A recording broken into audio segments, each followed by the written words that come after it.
में जो तूफान आया है थमेगा कैसे, इसका निष्कर्ष क्या निकलेगा? बहुत लाइव एंड एक्सक्लूसिव एबीपी पर राजस्थान के मुख्यमंत्री अशोक गहलोत साहब बहुत बहुत शुक्रिया। मैं देख रहा हूं सर, मैं 4 दिन से यहां पर हूं, कैसे आप back to back busy busy busy बोलना मुश्किल हो। जी जी जी बिल्कुल। रूबिका, मैं जरा मास्क हटा के बात करूंगा।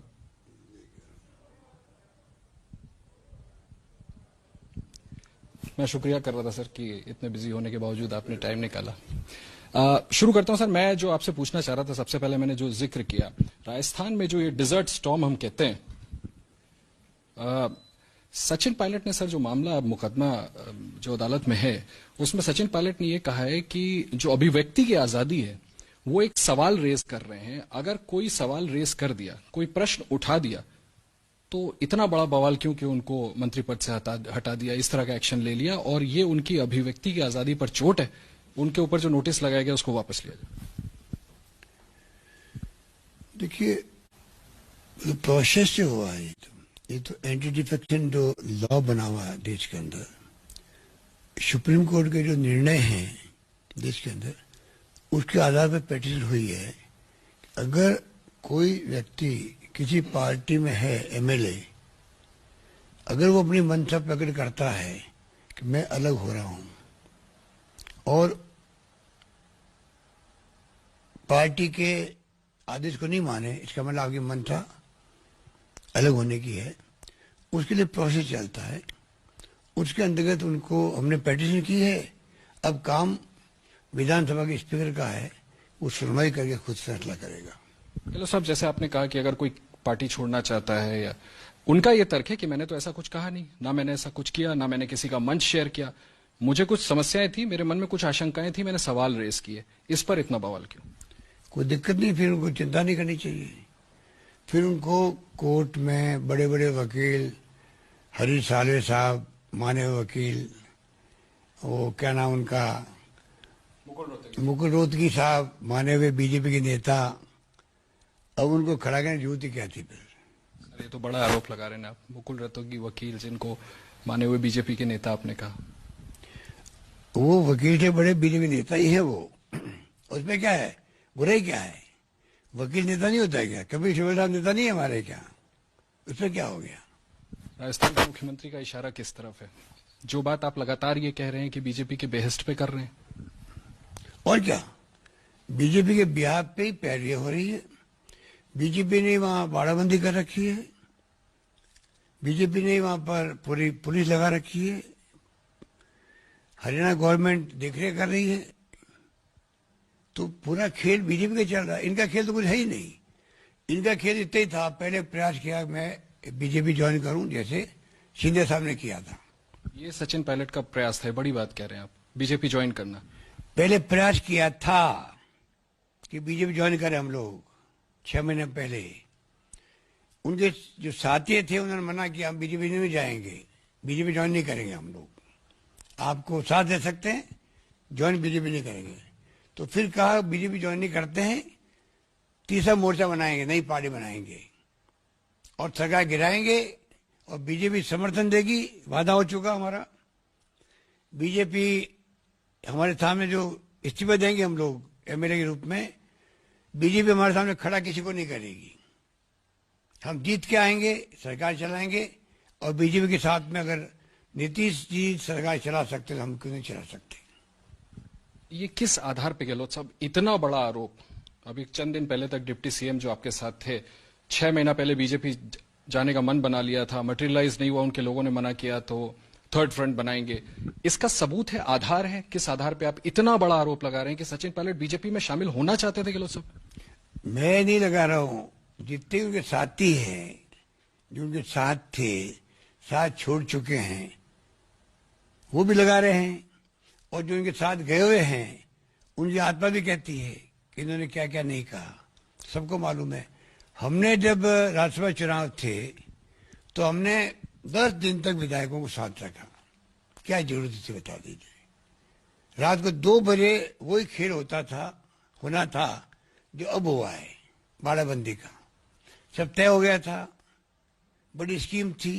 रात को 2 बजे गाड़ी रवाना होती, 11 तारीख को हमारे स्वर्गीय नेता राजेश पायलट साहब की पुण्यतिथि थी, माल्यार्पण होता, कुछ विधायक उनके साथ दिल्ली पहुंचते एयरपोर्ट पर, और प्लेन में जाएं या वहां पर गुड़गांव में या जो क्या कहते हैं आपको मानेसर रुकने की व्यवस्था सब हो चुकी थी। तो जो बातें उस वक्त तय हुई थी, उस वक्त भी हम लोगों ने टाइमली सबको इकट्ठा करके और जो इनके मंसूबे पे पानी फेर दिया था और सब लोगों एक सूट रखा। हम दोनों सीटें जीत गए थे। जीतने के बावजूद भी जिस रूप में खेल चालू हो गया वापस, बीजेपी का भी इनका भी, ये खाली खेल इनका नहीं है। इनके पास तो क्या सामान है, इनके पास क्या सामान है बताइए आप। मुश्किल से 15-17 विधायक जो गुमराह होके चले गए, अब आना चाहते हैं वापस यहाँ पर, उनको हरियाणा की पुलिस आने दे नहीं रही है। इनके पास क्या है, 2-3 चाहिए, 2-3 बहुमत चाहिए अलग होने के लिए, क्या इनको नहीं मालूम है? उसके बावजूद भी ये हमें छोड़ के गए हैं। इतने महत्वाकांक्षी होना मैं समझता हूँ इस उम्र में उचित नहीं है। हमने भी 40 साल पहले एमपी बन गए थे हम लोग। हम भी 29 साल की उम्र में केंद्रीय मंत्री बन गए इंदिरा गांधी के साथ में, राजीव गांधी के साथ मंत्री बन गए। 34 साल की उम्र में प्रदेश कांग्रेस अध्यक्ष बन गए। 3 बार केंद्रीय मंत्री रहे, 3 बार पीसीसी प्रेसिडेंट रहे, 3 बार एआईसीसी महामंत्री रहे और तीसरी बार मुख्यमंत्री है। तो हम लोगों की जो पीढ़ी थी उस वक्त की, वो अगर आज भी पीसीसी प्रेसिडेंट, एआईसीसी महामंत्री, केंद्रीय मंत्री, मुख्यमंत्री बन सकती है इस उम्र में आते आते, तो क्या इन लोगों को सबर नहीं करना चाहिए था? सर यही तो शिकायत है ना पायलट साहब की, कि आपने जो जनरेशन देखा, गहलोत साहब आपके साथ जो स्टालवर्ड्स थे उन्होंने आप लोगों को मौका दिया। सचिन पायलट साहब का आरोप है कि मुझे मौका नहीं देते गहलोत साहब। जब से मैं डिप्टी सीएम बना हूं, ना अपने मन के काम कर सकता हूं, ना फीते काट सकता हूं, कोई उनको फ्रीडम नहीं थी काम करने की, ये शिकायत थी। तो फर्क हो गया ना। अब जब पार्टी छोड़ के जा रहे हैं तो उनकी शिकायत की कोई क्रेडिबिलिटी नहीं होती है। अगर ये मुझे कहते एक बार भी शिकायत कर देते। उन्होंने एक बार भी आपसे आके अपनी शिकायत, अपनी तकलीफ कोई जाहिर नहीं की। चर्चा ही नहीं हुई, आज तक चर्चा ही नहीं हुई। वो तो टॉकिंग टर्म्स करना रखना भी पसंद नहीं करते थे। सचिवालय मेरे ख्याल है वो पूरे 1.5 साल में कोई 5-10 बार मुश्किल से गए होंगे। उनकी दुनिया अलग रही, तब भी हमने टॉलरेट किया उनको। एक नौजवान साथी है, धीरे धीरे अनुभव हो जाएगा उनको। और हमें जो उस वक्त में मौके मिले, हमने मान सम्मान सबका रखा, सबको साथ लेके चले, तब जाके आज हम लोग सब आज भी काम करने लायक हैं। इनका दोष नहीं है, ये हमसे अच्छा काम कर सकते नई पीढ़ी। मैं बार बार ये बात को रिपीट करता हूँ, हमसे अच्छा काम आज की नई पीढ़ी कर सकती, क्योंकि आजकल आईटी टेक्नोलॉजी का जमाना है। जो राजीव गांधी का सपना था 21वीं सेंचुरी का, उसके अंतर्गत आज कंप्यूटर आ गए। हमसे कई गुना ज़्यादा अच्छी परफॉर्मेंस दे सकते हैं लोग। छोटी उम्र में इनको हमारी तरह मिल गया चांस केंद्रीय मंत्री बनने का। हम बने उप मंत्री, ये बने राज्य मंत्री। इनको चांस मिल गया पीसी बनने का। तो आप बताइए मुझे, इस कम उम्र में 35-40 साल की उम्र में सब कुछ मिल जाए व्यक्ति को। मुझे पहले अध्यक्ष बना पीसी का मैं, उनके 14 साल के बाद में बना हूं मुख्यमंत्री पहली बार। पीसी बनने के 14 साल के बाद मुख्यमंत्री बना मैं। तो आप मुझे बताइए, थोड़ा धैर्य रखते हो तो आज पार्टी में उनका मान सम्मान ज्यादा होता बजाय कि दूसरी पार्टियों की। गहलोत साहब, अभी आपने एक बड़ी बात कही कि उन्होंने एक बार भी प्रयास नहीं किया आपसे बात करने के लिए। अपने मुख्यमंत्री से प्रयास ही नहीं करना, बात नहीं करना, क्या हो गया था? ऐसी क्या दिक्कत थी? ये गवर्नमेंट फिर कैसे चल रही थी सर कि डिप्टी सीएम आप तो, ये भी एक बड़ा खुलासा है कि सीएम और डिप्टी सीएम में कोई संवाद ही नहीं था। किसी डिफरेंसेस को दूर करने की कोशिश, कहां कमी रह गई? मुझे लगता है कि वो जब यहाँ पर 7 साल पहले आए थे पीसी बन के, तब से उन्होंने एक ऐसा माहौल बना दिया, मैं मुख्यमंत्री बनने के लिए आया हूं। 5-6 साल तक उन्होंने लगातार लोगों को ही कहते गए, विभिन्न भाषाओं के अंदर, जो भाषा में अभी काम नहीं ले सकता, हर कार्यकर्ता को, जो हम लोग नहीं करते थे। किसी पीसी ने ये कोशिश की होगी कि अगर कोई मेरे पक्ष का आदमी नहीं है या मुझसे नाराज है तो पीसीसी प्रेसिडेंट, डीसीसी प्रेसिडेंट ऐसी पोस्ट होती है। मंत्री तो किसी को नाराज करने का अफोर्ड कर सकता है, पर जो संगठन का अध्यक्ष होता है वो अफोर्ड नहीं कर सकता। उसको दिल जीतने का प्रयास करना चाहिए। ये कायदा होता है। कोई भी पॉलिटिकल पार्टी हो, अध्यक्ष का तभी वो कामयाब होता है जब अपने विरोधी को विन ओवर कर ले। वो शॉर्ट में अगर मैं कहूं, इन्होंने उसकी बजाय उनके खुद के पर्सनल वो लॉयल है कि नहीं है, इसके देखने लगा कोई काम उन्होंने नहीं किया। आपकी सरकार को गिराने का प्रयास क्यों कर रहे थे? आपने आरोप लगाया है, आपने कहा सिर्फ हैंडसम देखने से, अंग्रेजी बोलने से कुछ नहीं होता, और बड़ा आरोप लगाया कि आपने कहा कि भाई पैसों का लेन देन हो रहे थे, बीजेपी के साथ मिलकर के आपकी सरकार को गिराने की कोशिश कर रहे थे। Correct me if I am wrong sir, अगर आपका ये आरोप है तो ये आरोप किस आधार पर लगा रहे, और ऐसा सचिन पायलट क्यों कर रहे थे, क्यों बीजेपी के साथ जा रहे थे? ये तो कभी आप उनसे पूछना। आपको क्या लगता है ऐसा ये नौबत क्यों आई? जब मैं कह रहा हूं आपको, जब वो आए थे, जब यहाँ पीसी बन के आए थे, राहुल गांधी जी ने उनको इतना बड़ा मौका दिया। वो चाहते तो इस प्लेटफॉर्म से हमेशा के लिए अनुभव प्राप्त करके, और राहुल गांधी जी खुद ने मीटिंगों पर कहा, सचिन पायलट जी की एनर्जी, अशोक गहलोत का अनुभव, मैं चाहता हूं दोनों का काम आए, देश के लिए, प्रदेश के लिए काम आए। ये उनका बार बार कहना था यहाँ पर। तो क्या वो समझ नहीं पाए क्या? मैं तो समझ रहा था वो क्या कहना चाहते हैं। उसी रूप में हमने हमेशा सहयोग किया, पर उनका जो तरीका है मीडिया मैनेजमेंट एक्स्ट्राऑर्डिनरी, दुनिया जानती है। नौजवान पीढ़ी है, हमेशा नौजवानों को पसंद करती है। मैं भी नौजवान था, उस वक्त के जो नौजवान मीडिया वाले थे मुझे दोस्ती रखते थे। लंबी रेस का घोड़ा है, काम आएगा कभी न कभी, होता है। मैंने उसका, मेरे रिश्तों का जो समय बने उस वक्त में, उसको मैंने यूज किया पार्टी को मजबूत करने के लिए, अपनी परफॉर्मेंस बढ़ाने के लिए यूज किया। इन्होंने जो ऑरा बनता है नई पीढ़ी में, उसका उपयोग किया खुद के पर्सनल इन्वेस्टमेंट के लिए। सीएम साहब एक बात बताइए, एक चीज मैं पूछना चाहता हूं। अब जबकि एसओजी की एफआईआर हो गई है, आपकी राजस्थान पुलिस गई मानेसर पूछताछ करने के लिए, केस में जरूरत है, क्या सचिन पायलट से भी पूछताछ होगी? देखिए, अभी तो गई है उनके लिए जिनके नाम आए हैं। ये काम मेरा तो नहीं है, मैं गृह मंत्री जरूर हूं, परंतु ये काम एसओजी का, एसीबी का काम है। ये काम तो उनका है, तो जांच एजेंसी उनका काम है। यहाँ कोई दिल्ली की तरह सीबीआई, ईडी, इनकम टैक्स को जिस रूप में चलाया जा रहा देश के अंदर, परसों छापे डाल दिए यहाँ पर जयपुर के अंदर। अशोक गहलोत के दोस्त कौन कौन है, जिनकी कोई हैसियत नहीं है घर चलाने की, उनके इनकम टैक्स छापा पड़ गया यहाँ पे। तो हमारे यहाँ क्यों मेरा नाम जुड़ा हुआ था, ये नाम किसने दिए उनको, इनकम टैक्स वालों को, कि उन्हीं के छापे पड़े जो कि मेरे एनएसयू के साथी थे बचपन से। आप कह रहे हैं सचिन पायलट जी ने दिया? मैं कब कह रहा हूँ? आपका इशारा उनकी तरफ। इशारा तो आप समझो, आपका मीडिया समझे, मैं क्या कह सकता हूँ। नाम किसे दिए होंगे, और नाम देने जरूरत नहीं होती है। इनकम टैक्स वाले इतना तो मालूम कर ही सकते खुद ही, नाम देने जरूरत क्या होती है। परंतु जिस रूप में छापे पड़े हैं जिनके घरों पर, वो सबको मालूम है कि किनके इशारे पे पड़े होंगे, किसने करवाए होंगे, पर इससे कोई हम डरने वाले नहीं है। पायलट साहब की तरफ से ये बात आई थी ये कि जो उनकी नाराजगी थी वो बड़ी एग्रेवेट हो गई थी इस बात से कि उनको नोटिस भेजा गया था एसओजी का। वो नोटिस नहीं था, वो सहानुभूति लेने के लिए, और हमेशा उनकी ये अप्रोच रहती है, उस पर उनकी मास्टरी भी है कि कैसे मीडिया में ऐसा मैसेज जाए कंट्री के अंदर, आम लोगों के अंदर, कि ये बेचारा बन जाए कि ये बेचारा है, भला आदमी है, अच्छा काम कर रहा था, खूब मेहनत करी राजस्थान के अंदर, सरकार इसे बना दी, 21 पे आए हुए थे, सरकार बना दी। ये कोई नहीं देखता है कि 99 पे हम क्यों आए। 150 आने की उम्मीद थी पब्लिक को, यहाँ पर दुनिया कह रही थी 150 क्रॉस करेगी कांग्रेस, 99 पे क्यों आए, ये मैं पूछना चाहता हूँ। मैं तो पूछने इसलिए नहीं रहा हूँ कि झगड़े नहीं बढ़े, इसलिए बोला नहीं कभी। मेहनत क्या करता प्रदेश कांग्रेस अध्यक्ष, मैं 3 बार रहा हूँ।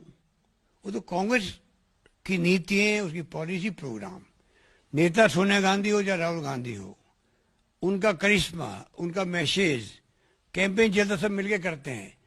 हमेशा इन्होंने ये मीडिया को, और मीडिया ने भी अच्छा मैनेजमेंट किया हुआ है। मीडिया खुद ही लिखता है, बेचारे ने बहुत मेहनत करी 4-5 साल तक, और मुख्यमंत्री अशोक गहलोत बन गए। मैं वो सुन लीजिए। मैं तो आया था चुनाव कवर करने, एबीपी न्यूज ने ऐसा नहीं किया था, मैं आपको जिम्मेदारी से कह सकता हूँ। क्या कह सकते हैं? जो आपने कहा कि मीडिया ने चुनाव के वक्त भी मैनेज किया, और ऐसा मैं कह रहा हूं कि मैंने चुनाव कवर करने उस वक्त आया था, आपको याद होगा। तो बता दीजिए जनता को क्या स्थिति थी यहाँ पर, जनता क्या चाहती थी।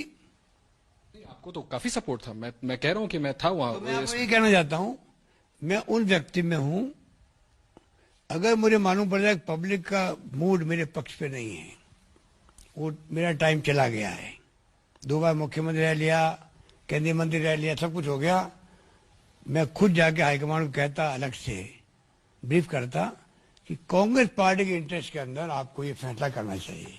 जरूर नहीं मैं 3 बार मुख्यमंत्री बनूं, मेरे खून के अंदर वो है। क्या इस बात की गुंजाइश इस बार भी बन सकती थी कि अशोक गहलोत बड़ा दिल दिखाते कि चलो उम्र में बहुत छोटा है, राजेश पायलट जी का बेटा मुख्यमंत्री बनना चाहता है, बना दो। ये कोई दया भाव दिखाने की बात थोड़ी होती है राजनीति में। राजस्थान के इंटरेस्ट में क्या वो देखी जाती है, इस प्रदेश के हितों की रक्षा कैसे हो सकती है, कौन कर सकता है। 99 पे गवर्नमेंट आई हुई है, अल्पमत सरकार है, कौन चला पाएगा, और इसमें कोई व्यक्तिगत संबंध काम नहीं आते हैं। जब मालूम है कि जनता के हर घर के अंदर आवाज उठ रही है, अगला मुख्यमंत्री अशोक गहलोत बनना चाहिए। राहुल गांधी जो वादा कर रहा है मीटिंगों के अंदर, वो वादे अशोक गहलोत पूरी करने की क्षमता रखता है। ये माहौल जो बन गया पूरे राजस्थान के अंदर, घर घर के अंदर, आप खुद कह रहे हैं कि मैं आप खुद आया था कैंपेन करने के लिए या कवर करने के लिए, आप पता कर लीजिए उस वक्त में किसी से बात कर लीजिए, ये माहौल था नहीं था। सर फिर ये क्यों, फिर मैं पूछना चाहूंगा, फिर पायलट साहब क्यों नहीं रीड कर पाए? पूरी राजस्थान समझ रही थी, सचिन पायलट नहीं समझ रहे थे। वो रिकॉन्सिल नहीं कर पा रहे अपने आप को, उनके तो सपना आए तब से ही बन गया था। और मैंने उनको समझाया, जब पीसी बनते ही मेरे पर आए थे वो पहली बार, तो मैंने उनको समझाया, मेरा अनुभव बताया उनको कि आप कभी मत फंसना 6 पत्रकारों में और कुछ 4-5 चमचों में जो आते आपको बना देंगे मुख्यमंत्री। वहां पर आजादी के बाद में कोई पीसीसी प्रेसिडेंट राजस्थान में मुख्यमंत्री नहीं बना है। आजादी के बाद में राजस्थान में कोई पीसीसी प्रेसिडेंट मुख्यमंत्री नहीं बना है रहते हुए, एक्सेप्ट माई सेल्फ। मैंने उनको कहा मेरे अलावा कोई नहीं बना है, और बिना प्रदेश कांग्रेस अध्यक्ष भी मैं मुख्यमंत्री बनाऊं, बिना प्रदेश कांग्रेस कमेटी अध्यक्ष रहे हुए भी मैं मुख्यमंत्री बनाऊं, मैं एक ऐसा आदमी हूं। मैंने उनको समझाया प्यार से, स्नेह से, कि आप जो है इस प्रकार चलो मेरी तरह। उस वक्त क्या स्थिति बनती है, क्या और बनता पब्लिक के अंदर, क्या बनता हाईकमांड के अंदर, क्या बनता विधायकों के अंदर, स्वतः ही मेरी तरह चांस मिल सकता है। इससे समझदार कोई समझाने वाली बात कोई हो नहीं सकती थी, लेकिन वो नहीं समझे। सर अभी पे आता हूं, ऑडियो टेप जिसके बारे में रणदीप सुरजेवाला जी ने प्रेस कॉन्फ्रेंस की, शेखावत साहब ने आज कहा कि उसमें उनकी आवाज नहीं है, आप लोग डेलिबरेटली उनको फंसाने की कोशिश कर रहे हैं, ये कोई और शेखावत हो सकता है, कोई और गजेंद्र सिंह हो सकता है। और बीजेपी आरोप लगा रही है कि कॉन्स्पिरेसी के लिए आप लोग अपने कमांड में जितनी एजेंसीज हैं उसका दुरुपयोग कर रहे हैं। और फिर से दोहरा दूं, उन्होंने कहा कि उनकी आवाज नहीं। देखिए, वो पूरे एक्सपोज हो चुके हैं पब्लिक के अंदर भी, अपने परिवार के अंदर भी, अपने समाज के अंदर भी, राजस्थान के अंदर भी, क्योंकि हम नेताओं की आवाजें कोई बंद कमरे में नहीं रहती है, हम नेताओं की आवाजें पब्लिक में गूंजती है, लोग सब समझ जाते हैं। ऐसे फंसे हैं वो, और ये खेल लंबे अरसे से चल रहा था। उनको मुख्यमंत्री बनाने के लिए हाईकमान ने तय किया होगा, आगे रखा होगा, मुझे उस पर कुछ नहीं कहना है, वो तो पार्टी जानती है। परंतु जिस रूप में उन्होंने खेल खेला है राजस्थान की राजनीति में, ऐसी परंपरा राजस्थान में कभी रही नहीं। राजस्थान में हमारे विपक्षी पार्टी हैं, कभी भी सत्ता पक्ष में मान लीजिए डिसेंशन है, कुछ लोग अलग है सत्ता पक्ष में, मुख्यमंत्री से 5, 10, 15, 20 लोग होते हैं हमेशा, तो विपक्षी कभी साथ नहीं देते उनके मुख्यमंत्री बदलने के लिए, सरकार बदलने के लिए, टॉपल करने के लिए। मिस्टर भंवरलाल शर्मा वो 5 बार प्रयास कर रहे हैं राजस्थान के अंदर, पहले कई बार कर चुके। वो आपकी विज्ञप्ति में देखा मैंने कि आरोप लगाया कि पहले भी कर चुके। मिस्टर बैरन शेखावत जब मुख्यमंत्री थे तब वो 2-3 प्रयास कर चुके थे। एक बार तो जब वो क्विलेंड गए थे, बीमार थे, हार्ट का ऑपरेशन था, जिंदगी मौत से जूझ रहे थे, और आप समझ लीजिए कि वो किसी प्रकार से वापिस आ गए हमारे बीच में, मतलब एक प्रकार जिंदगी जा चुकी थी उनके वहां पर। उस वक्त में मेरे पास भी आए थे, मैंने उनको कहा देखिए, एक मुख्यमंत्री बाहर गए इलाज कराने के लिए, पीछे षड्यंत्र करके आप सगा गिराना चाहते हो, मैं इसको लायक नहीं करता। मैंने नरसिम्हा राव जी को जाकर समझाया उस वक्त में, एक मौका उनके वक्त में भी आया था, मुझे याद नहीं सन, उनके वक्त में एक मौका आया जो मैंने बलीराम भगत जी को कहा कि ये अच्छी परंपरा नहीं है कि हम एक मुख्यमंत्री बाहर गया हुआ हो और पीछे मिली भगत करके सगा गिरा दे, मैं इसके खिलाफ हूँ। सर, क्या इस बार जो आरोप लग रहे हैं बीजेपी के, उसमें एक बड़ा आरोप ये भी है कि भाई ऑथेंटिसिटी क्या है, टेप किसने बनाया? ये तो पता करें, एजेंसी पता करेगी। या तो जब टेप कल सब जगह सोशल मीडिया में चल रही थी, हमारे पास में आई यहाँ पर, तो हमारा जो काम देखता सोशल मीडिया का, उसने आप जैसे साथियों को इतना करीब है कि टैप चल रही है, वो हमें शूट करता है।